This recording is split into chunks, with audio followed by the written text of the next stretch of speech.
Hello friends, good morning. So today I'll be discussing about journalism ethics.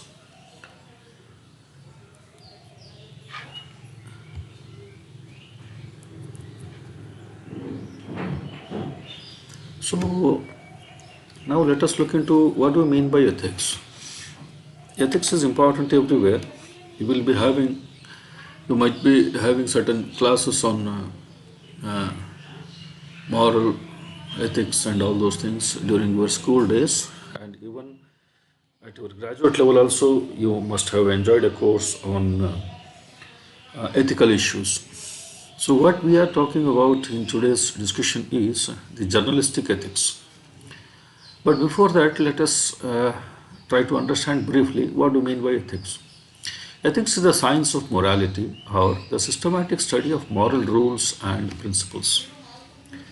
So, how can we adopt these things and how can we make best use of these things? So, this is what is all about ethics. So we said that science of morality. What is this moral science? So somewhere sacrificing animals is immoral, but in somewhere sacrificing animal is not an immoral thing. So it is the accepted value of the society. So what the society has already accepted, so that has to be followed by the rest of the members. So that is what is the basic issues. So in our society, as a receiver of journalistic issues, so I have certain issues to accept and I don't accept certain things. So I need to have that clear cut demarcation. So that is what is the science of morality. The term morality refers to the rules which prescribe the way people ought to behave and principles which reflect what is ultimately good for desirable, what is good or desirable for the human beings. So what the society has accepted over a period of time, it is not that today I am going to make the rules of the game and tomorrow it should be followed or by evening it should be followed. No. So which are accepted by the society and which is good for the overall society. So that is what we need to follow. Then coming to the basics of journalism, you are already aware of this. Still, journalism is basically the profession in which the one collects, verifies, reports, and analyzes information about the current events, including the trends, issues, and the people. So, this is an only indicator list. Everything that what he does for informing the people, that we call it as the process of journalism. And the person who involves in this activity, the individual who is part and parcel of this activity, is a journalist.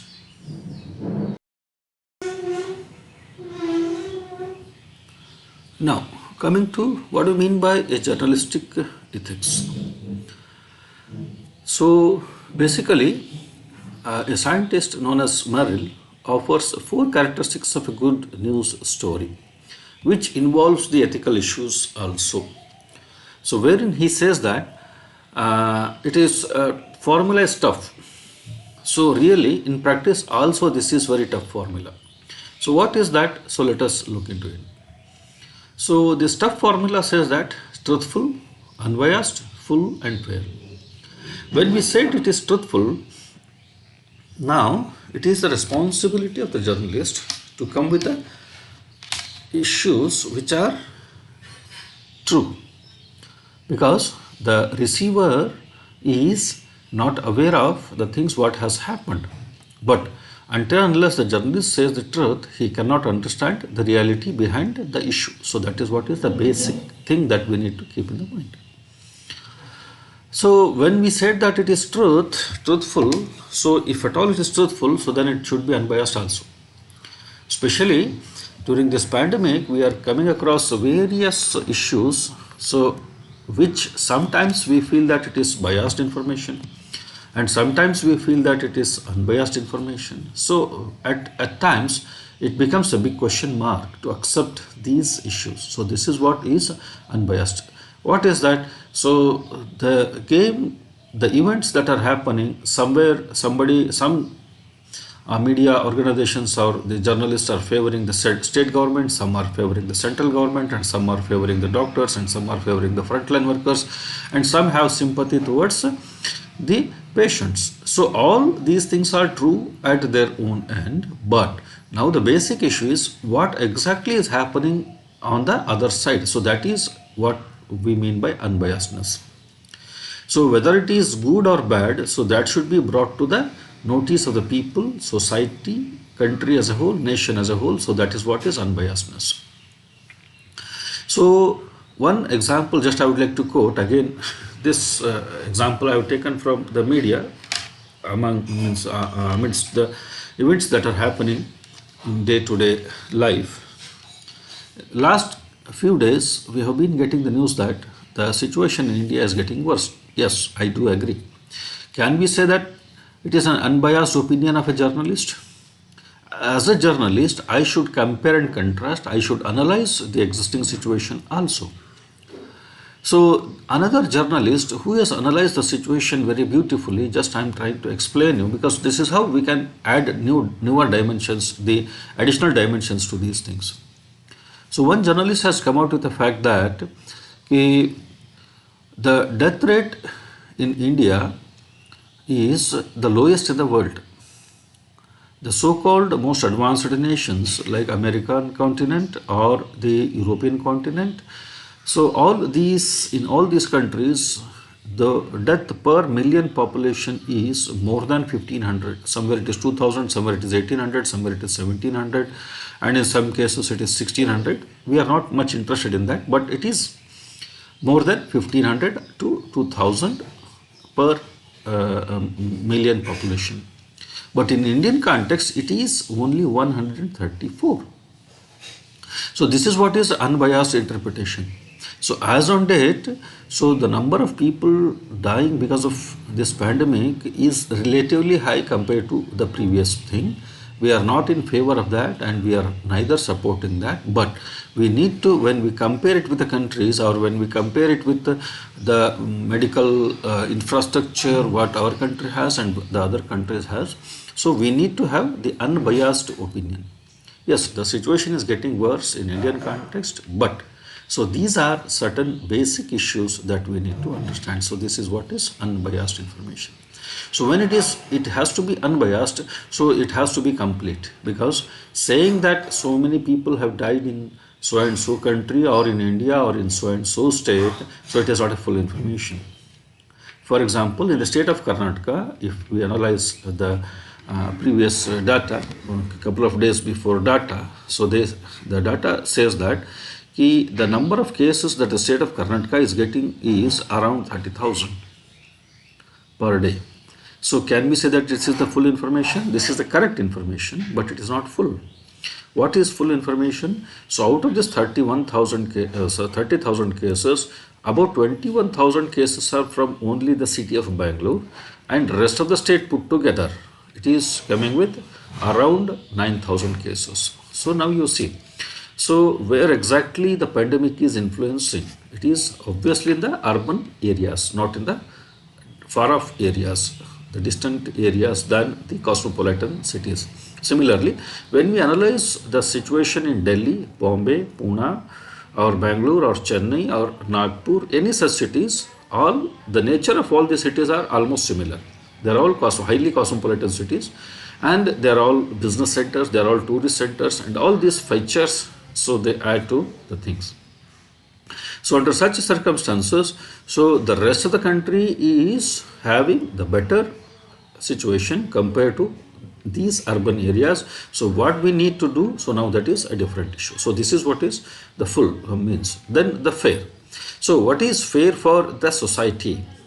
So if we are giving only the negative news, so it is again, it is not the false news, but if we are highlighting only the death rate, so we need to highlight the recovery rate also. So that gives the fair understanding about the people. So in Varanasi, so if we look into the last couple of days or 3 days, so the number of people recovered are more than the number of people who are getting infected. If I quote the today's newspaper, yesterday there were 1,800 something cases were reported, but the number of people recovered and discharged from the hospitals and who got the negative in the second RT-PCR was more than 2,100 something. So there is a huge difference. When I come to know that the number of people recovered are more than the number of people getting infected, so that gives very positive signals to me, and I start recovering from my own trauma. So that is what is the basic issue. Then coming to the key points to be kept in the mind for a journalist. So this is what we were again and again highlighting, that the journalist should be honest and fair. So if at all these people themselves, if they're involved into the unethical practices, so then nobody can have a control. So then in one of the theories that we said, the media should expose the media. So that is the only option left. Otherwise, nobody else is having any control over these people. So that is why they should be honest and fair as far as possible. One more thing just I would like to bring to your notice, that the terms that what we are using under this particular topic, they are highly relative in nature. What is that relative? So in comparison to so and so, so this should be so and so. What is that? So we said that truth, we said that unbiasedness, we said that full, we said that honest, we said that fair. So all these things are having in relation to, we are comparing, see, one with the others. So this newspaper with that newspaper, this reporter with that reporter, this channel with that channel. So how best I can be fair, so that I can establish myself. So that is what is number one. Then don't lie or the steal.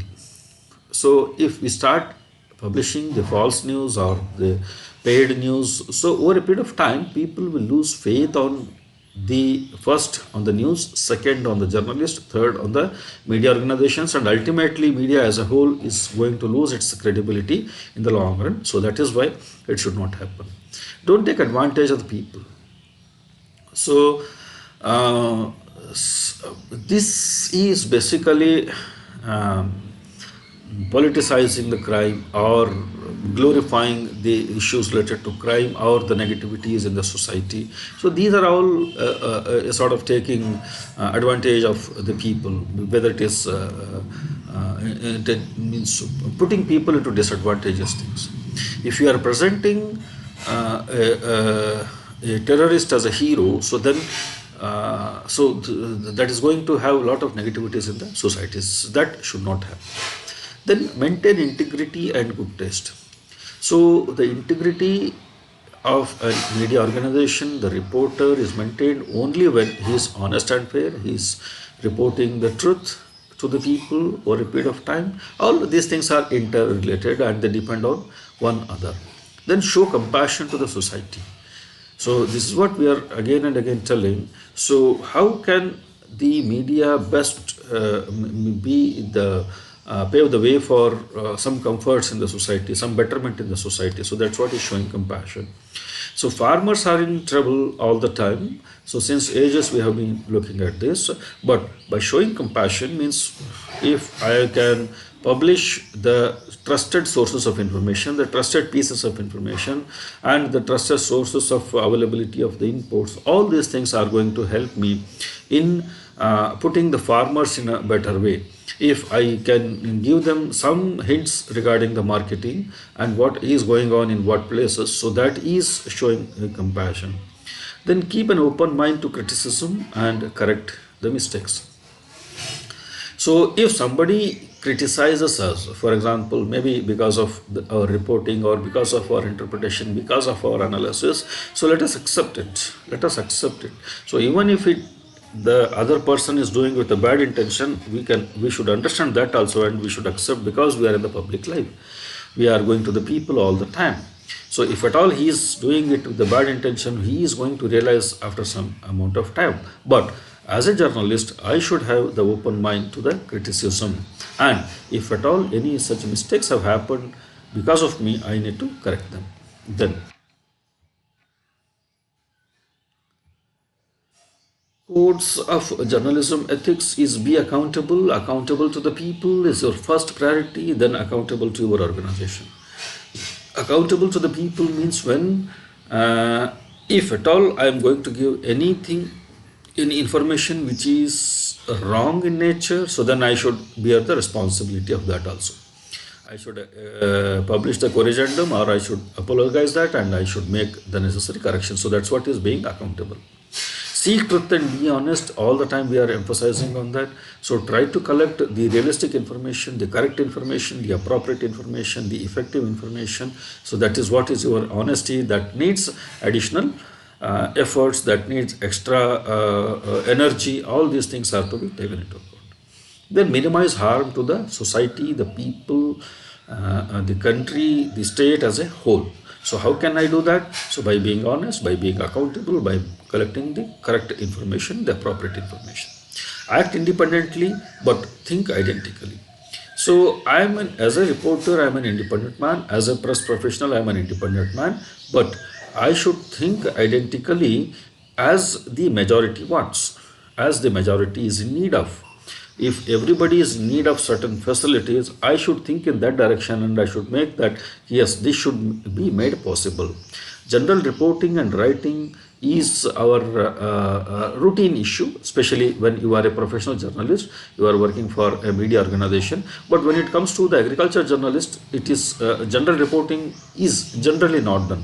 But we are in the process of writing specific issues, the research-oriented issues, the people-oriented issues, what the society can do, what the farmers can do. So we are as an agriculture journalist, we are in an applied situation rather than the basic situation. So this is basically for the general reporters. So you should have certain amount of privacy also, wherein you need to collection. It may be collection of the information, putting the report across the people. All these things need certain amount of privacy. Then integrity and responsibility. If you are responsible, your integrity is not questioned, because so the every news reader expect that your integrity should be undoubtful. It should be beyond question mark. So if I start questioning you, it means something is wrong somewhere. So when you are acting in a responsible way, we can minimize these things. Then unique quality required for a good journalist include, he must have a mission. Journalist must work like a missionary. What is that mission? He should have a vision. What is that? So making good to the society, bringing betterness in the society. So, and he should have a goal in a life. What I can do today, and what I can do in a month period of time, and what I can do in a year. So this is what is his vision, the goal that he is setting for a day, for a week. Then the vision is what I can achieve in a month or in a year's time. So the mission is ultimately the public good. Then always a risk in the life of a journalist. So many times we come across the news that so and so journalist was murdered by so and so, maybe it is politician or some antisocial elements and all these things. So this type of risks and life-threatening events are also happening for the journalists. So this is a routine thing then, because when you are running behind the truth, so you need to face all these things, and there is a certain element of risk. Then journalist should be able to express his views in an accurate and honest way. So this is what is the unique quality of a journalist. So if he is able to analyze the situation with the objectivity, so then people are going to accept it. So when I think that what the government will think if I make certain statements, so then I am getting biased. It is not accurate. You are not expressing your view, rather you are expressing the government's view or the politician's view or somebody else's view. Then should never misuse his position for gaining some benefits. So this is the biggest responsibility that every journalist is having. So one has to think over it, because I can't say much about this. We need to think it, we need to practice it, we need to understand the idea behind this. So this is what we are expecting, that our politicians or policymakers or bureaucrats should not make use of their positions. So given an opportunity, whether I am also involved in those things. So this is what is the biggest issue that I will address. Then journalist has to be loyal, honest, and lead a disciplined life. So many such journalists we have seen in our life who practice these things, So loyal to their organizations, they were honest in reporting, and they led a disciplined life. For example, Khushwant Singh, for example, the Arun Shauri. So there are many such great personalities, especially from the media world, that we come across. So they were the best examples for these things. Then comes the important suggestion for a good news: be honest and fair. You should not manipulate. Telling these things are a bit difficult, but keeping these things and practicing them is more important than only remembering these things. So this is, I think, third or fourth time we have been mentioning about honesty, we have been mentioning about being fairness. But how to practice that? So nobody can teach you. You need to practice on your own. So until and unless you be honest in your actions, in your reporting, in your activities, so nobody can teach you. But they can suggest you that you should be honest and you should be fair, and how you should be, so that is up to you. Then don't manipulation. No manipulation. Manipulation should be avoided, or the minimum, or should be done away with. So because people are in need of your views, people are in need of your value system. So that is what you need to present. If you are presenting somebody else, so then it is better to go there, and it is better to listen to them rather than you. Then avoid undercover or the secret methods of gathering information. But nowadays, since 2005, with the promulgation of Right to Information Act, nothing is secret. Barring few exceptions, like the issues related to the national security and the defense, and certain research outcomes which come under this paragraph. But rest of the information cannot be kept under any secrecy. Everything is open to everybody. Now it is up to you how you are going to gather it. It is up to you. And keep an open mind to criticism and correct mistakes. It is one has to practice this. Then coming to what we are talking of, ethical issues. What are the basic differences that we come across between the law and the ethics? So when we look into what do we mean by that law? Law is described by the formal organizations, institutions, and it is having the written documents. Law is applicable to everyone, and law is enforced by police and the courts, and law is interpreted by courts. So there are established institutions to take care of this. So it starts with formation of the law. So it is by the representatives of the people. It has different levels, starting from our municipal corporation, the panchayat institution, then the state assembly, then at the national level it is the parliament, which makes the rules. When it makes the law, it is applicable to everyone, and it is being enforced by an institution, which largely we know that police, and its execution is being monitored by the courts, and the laws are being interpreted by the courts with certain rules and regulations. So these are the issues related to law. But when it comes to the ethics, they are described by unwritten principles.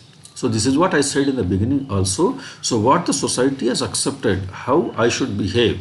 So that is what is your ethics. That's what is your ethical issue. And it is following of these ethical issues is personal choice. It is not governed by the laws. The things that are governed by the laws are well defined. So if there is any violation, you are liable to be punished by the courts. But in case of ethical issues, it is your personal choice. At the most, the society can boycott you, or they may not interact with you, or they may keep you outside the things, but legally they cannot do that. It is your, because it is your personal choice. Then the enforcement, there are no institutions, it is you.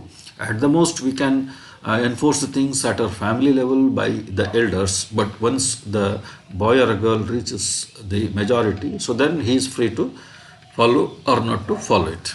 Then there is no external arbiter, as we have in case of law. It is the legal system which is in operation at the different levels, starting from the local level, then the district level, then the state level, and the national level. So such type of arbiters are not available here, and the ethical issues are interpreted by each and every individual. So what is ethical for me may be unethical for you, and vice versa.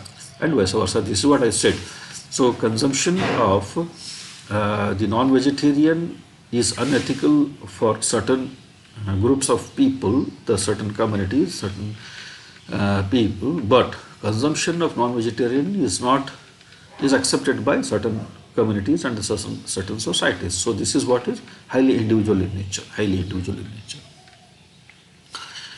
Then to conclude, I can say that the journalist must be honest and fair. He should not lie and steal, and he should not take the advantage of people, because whatever their weaknesses should not become the strengths of a journalist.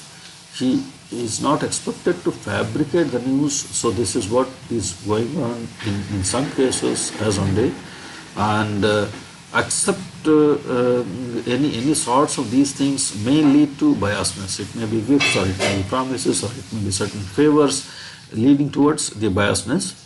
Then maintaining the integrity without getting any of such favors, as well as good taste for the benefit of the people and our target groups. So especially when we talk of the agriculture journalism, so all the stakeholders of agriculture and allied sciences, so what exactly they want and how best I can provide the information to them. So that's what is very, very important. Showing compassion, we have already discussed, and keeping an open mind to the criticism and correcting mistakes, all these things are very, very essential. So this is in a nutshell about the ethical issues related to journalism. Thank you.